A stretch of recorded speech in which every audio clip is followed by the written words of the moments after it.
kids just saw the puppy die and like we're not holding the puppy, so we're gonna call the ambulance. You guys My mic arm broke again. Hi, hello, and welcome to Australia, the country where people are actually unevolving. I've never seen one normal human being come out of that prison island, and the Norris Nuts really aren't helping their case. A few weeks ago, I didn't even know who the Norris Nuts were, probably because I'm not a 9-year-old orphan, but TikTok, our staple savior, pushed a few videos towards my way, and like a starving fish, I took the bait and fell into a black hole. Family channels will never work out. They're always set up to fail right from the start, either monetarily or CPS goes in and arcade claws the kids out of the home like we've seen with other YouTubers. You'd think by now, with the success of YouTube, we'd have laws set in place similar to those in television that protect kids in media, but we don't. We just have easily loopholed guidelines. The Norris Nuts family consists of the mom, Brooke, and dad, Justin. Before starring YouTube, Brooke was actually a radiographer and medically educated, which is insanely ironic in reference to what we're going to talk about later. Both of them were competitive swimmers, and the dad ended up winning bronze in the 2000s Olympics. The profit generators, or their kids, are Saber, Saki, Biggie, Naz, Disco, and Charm. And yes, those are their actual names. The only two who have nicknames are Saki and Biggie, who are Coda and Cirrus. My real name is Ceres, and my nickname is Saki. I hate the name Ceres so much, and my name's Coda, and I'm about to get it changed. I'm going to be a good boy for 2 days. The channel was jump-started by the mom posting videos of Saber surfing, and was originally a collection of all of her sports videos. Saber blew up this channel and went viral for becoming the second youngest surfer to join the World Surf League event, and also for being the third girl in history to land a 540 on a half pipe.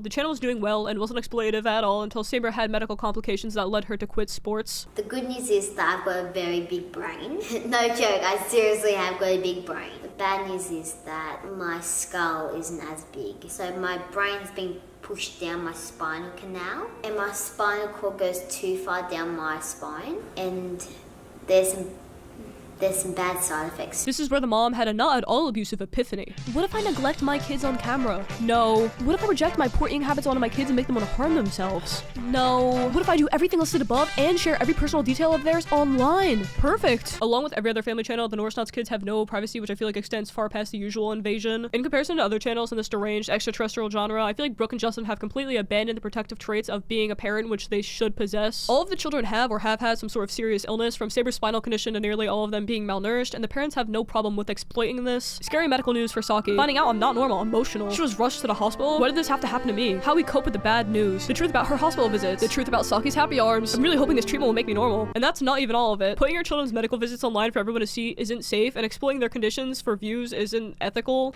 Hey Nazi. Hey Nazi. Yeah. Now look at this.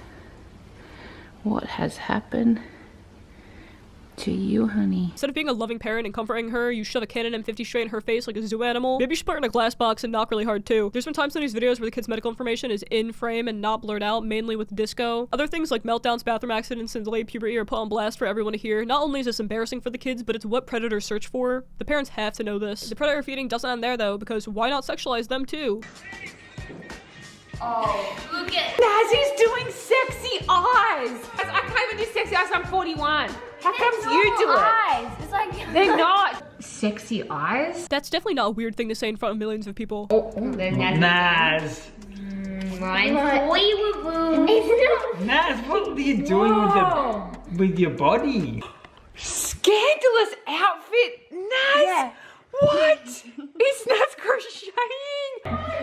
You're knitting yourself scandalous outfit? It's not done crocheting yet! For some of those things, I can see where the parents are coming from, but why post it publicly? The way they talk about their kids doing sexy eyes and being scandalous doesn't feel right to me. What are you gonna do next? Rank their seductive Halloween costumes? Yeah.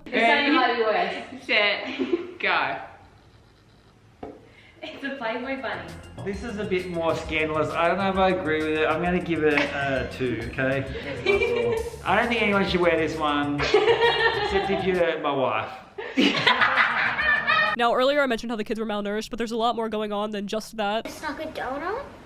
It's normally not like me to have like fights with mum and sneak food. Even though doctors have told them they need to eat more because of their delayed growth, they're doing the opposite. Saber specifically has severe medical problems, and the lack of nutrition is definitely exacerbating her pre-existing illnesses. So we're gonna call the ambulance? Why is she faint? You have dialed emergency 000. Your call is being connected. Jill. Okay. You alright? Yes, you need to send someone. The parents have created this unhealthy food narrative and kind of forced it onto the kids. They calorie count and wake up at 4 in the morning to work out. It's the next morning. I'm about to go do my exercise.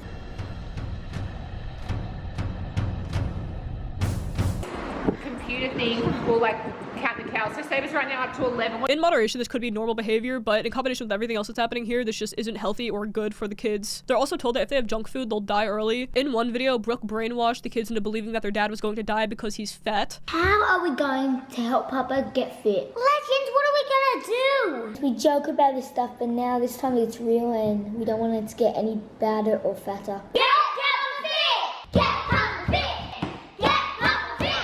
I wonder where they learned all this from. They end up making him a shirt that says "Please Don't Feed Me" while a Halsey song plays in the background. The kids then host an intervention and sob because their dad is fat. Just care. No. Just care that you're gonna die and everyone's caring for you right now. So we really need you to stop or else you're gonna die.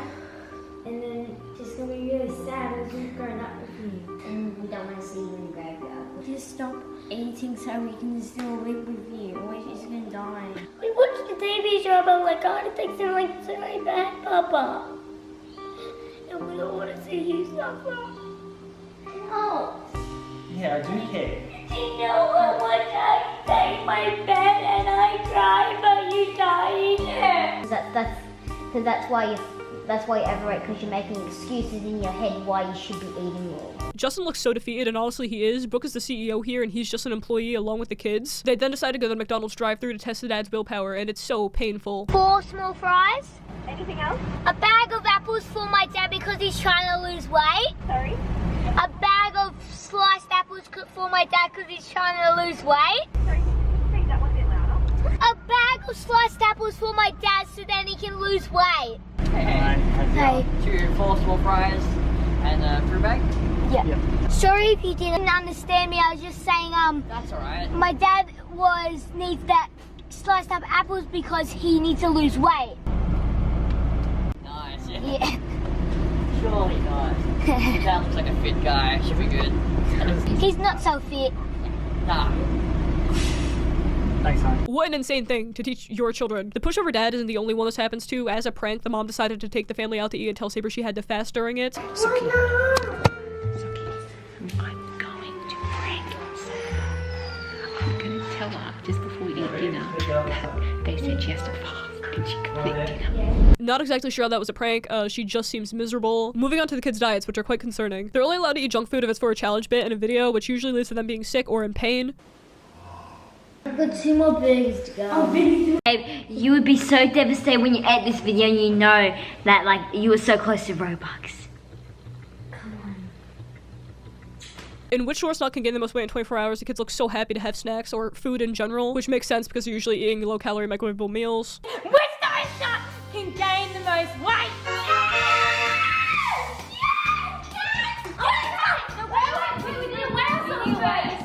Good decision or dumb? Dumb, but yummy. It almost feels like there's a threshold for disordered eating in this family. The 2 younger kids get to eat whatever they want and go out for meals with the mom, while the others have to stay home. Look how healthy Papa is, and look at what Mama is doing with the babies. I can't even imagine the impact this is all having on the kids in the video and the ones watching from at home. The Norris Nuts care for their animals almost as well as they do themselves, which means they don't. The most noble animal they've mistreated was Bubba.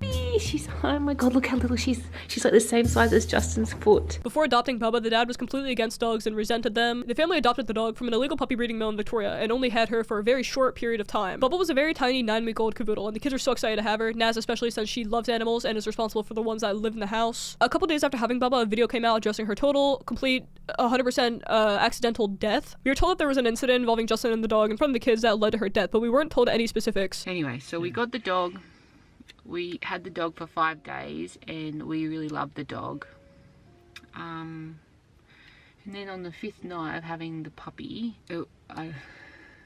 Yeah, like something happened that night, like Justin was involved, like, I don't know. that was kind of like my fault, I guess. Bubba died. He was involved in the accident. It wasn't his fault. It wasn't neglect. It wasn't negligence. It wasn't anything. It was just wrong place, wrong time. In this video, Brooke says that it wasn't neglect that killed the dog, but how else would you explain the death of a previously healthy puppy? What happened was the puppy got hurt, and then because the puppy was so little, the puppy died, and then yeah, like it's was really super traumatic for everyone. Like all the kids. Everyone was there. Like we saw the whole thing. Basically, the kids just saw the puppy die, and like when they were holding the puppy. So now, I didn't see it myself, but allegedly there was an Instagram post saying that Justin stepped on her and crushed her. This is widely believed to be the cause of Bubba's death, and it makes sense for something we see later. Currently, the family has a dog named Winky that's alive, shockingly. Winky was purchased right after Bubba's death and is also an illegal dog from the same puppy mill. They often lie about the dog being a service animal so they can take it in public when it's not equipped. Winky's vests are constantly switching. I don't even think they know what lie they're telling anymore. It turns out Saki is training this dog herself to help out with their psychiatric needs. A 15-year-old shouldn't be self-training a dog like this, especially since this would be medical equipment and no longer a typical family pet. It's a lot more serious than just regular obedience training. Socky has recently gone to a couple of important specialist appointments that have helped Socky understand herself better, and she has now decided to train Winky to be her service dog. The Norris Nuts' net worth is $28 million,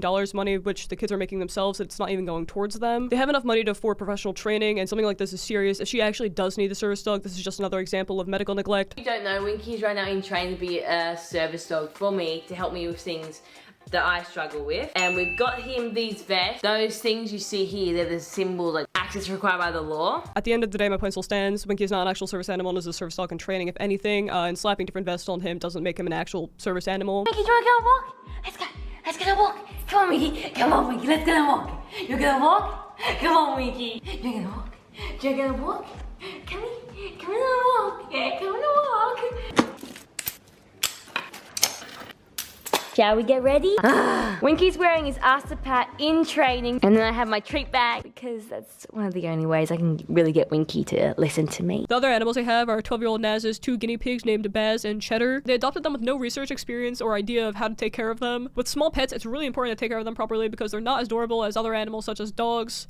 But then again, dogs don't really hold up too well in this family either. I'm sure we've all heard the horrific hamster death stories, and these guys aren't doing any better. They're nearing the finish line. Naz took one of the guinea pigs outside for some reason, and it ran away.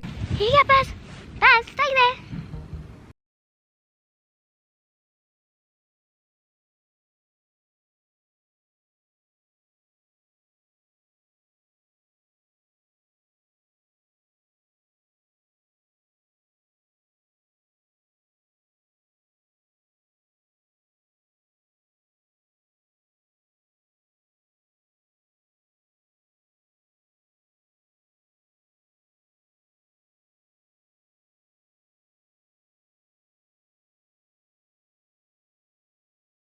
That right after Bubba's death would make a lot of sense. Naz caught the guinea pig by using the other one to lure it out, and they both ended up safe and back in their disgusting cage. Oh, I almost forgot their other dog. The family spent $100,000 on a shepherd guard dog named Demi. Oh my god, there's so much more coming. After hyping her up and clickbaiting her in thumbnails, I finally brought Demi home, but a few weeks later, she mysteriously disappeared and was never seen again.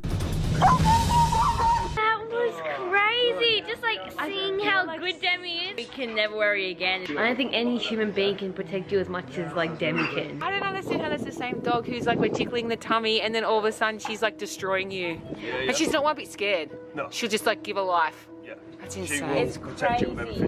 Yeah. These people shock me with their inability to care for pets. I don't even think they could keep a fish alive. Yeah. Fishy's not one bit better. He's still got the flu.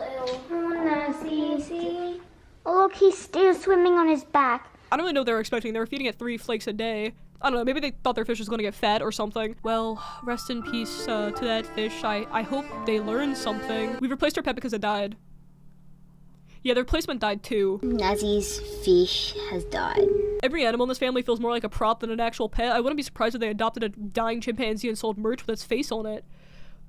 No, that one didn't happen. They look at these pets like products instead of living, breathing animals that belong in families and not content farms. The parents are just using the animals for a few videos to cash out before getting rid of them, and to them it's probably equal to buying their kids a new toy for clickbait. The Nut Kids, no. The kids aren't just the focal point of the channel, but they're also the editors. Saki, Saber, Biggie, and Naz are the main editors for the channel, and I'm sure if the younger two were old enough, they'd also be forced into editing. If you need a reminder of their ages, Naz is 12, Biggie is 13, Saki is 15, and Saber is 17. So yes, they are 1000% breaking the child labor laws in Australia. The kids all have their own drives with their names printed across the top, and the way in which Saki was explaining how she edits couldn't sound more like a factory. It normally takes me about 4 hours of constant editing to finish a whole gaming first cut. Once that's all done, I now give it to Naz so she can do the second cut. Nazzy normally takes a while to do her second cuts. Like 2 days. So it takes her 4 days just for the first cut, and then she hands it off to Naz, which could take up to 2 days. These are kids, by the way. Saber has also said that it takes her days to edit, and without a good thumbnail, no one will watch. If we don't take a thumbnail, we will spend days editing this vlog like we have, and no one will watch it. The kids are so overworked that even when they're tired and burnt out, they won't go to sleep because they have to edit. Yeah, so I'm gonna go to sleep the rest of the day. I can't go to sleep after this because I need to edit this video. The kids are all homeschooled, but I'm not sure how much they're actually learning. Saber's nearly 18 and she can barely write or spell. Her handwriting looks like a toddler's done meth. The two younger two can barely form sentences, which makes sense in the case of Disco because he had an operation done on his ears for hearing loss. But based off his siblings, he'd probably still be delayed without the complication. Saber turns 18 this week and has explored the idea of maybe going to university, but with her current level of education, there's just no way she'd even be able to apply. Maybe if the kids spent more time doing school than editing for days at a time, they'd actually be prepared for life, but then again, that would require the parents to actually care about the kids. Imagine being so emotionally detached as a parent that you deny your kids an education because you want to farm them. The kids are so incredibly shallow that they're not being taught what is and isn't appropriate. This also applies to social issues, which just is leading to the kids saying weird racist shit online. Biggie wrote a song about his dad wanting to himself, and they just uploaded it. I remember you were talking on the lounge, not looking your best. You told everyone that you wanted to KY, yes. He also sings along to the N-word whenever it's in a song, and has said that a man wearing a face covering was a terrorist attacker. He dresses up in long-sleeved clothes. After covering every part of his body, he goes to... He looks like a terrorist attacker. This isn't his fault at all. He should be corrected by the parents. These kids are brainwashed into thinking that this is a normal life. They don't have any friends, only leave their house for content, don't go to school, they're terrified to gain weight, and so much more. The children don't understand exploitation, see it as a standard. They lack complete privacy up to the point where when Naz had a medical emergency, they all whipped out their cameras and started vlogging. It does smell a little bit funny. So that's what's happened. Oh my god, you got on footage? Oh my god. Show me. It's gone through the... Holy moly, it's through the bone. The kids are always being filmed in times of distress instead of being redirected or taught how to regulate their emotions, which isn't healthy. Saber is so insecure that she's contemplated breaking her own nose so that her mom will be forced to get her a nose job. I just hate looking in the mirror and like seeing myself, and even when I smile like in the vlogs, I just hate it. I just really like hate it. I've actually thought about like, you know, if I broke it and like I'd have to get restructured, then I could maybe hopefully convince mom and papa to let me get the nose job. I'm honestly surprised this channel is still up and monetized. Their demographic is made up of kids that'll just absorb anything you throw at them, and this shouldn't be what they're mirroring. Anyway, I'm out. Here's this. And if you see an Australian, run as fast as humanly possible, but do know that you'll never be fast enough in their presence because they're aliens. Bye. I remember you were talking on the lounge, not looking your best. You told everyone that you wanted to KY, yes. And then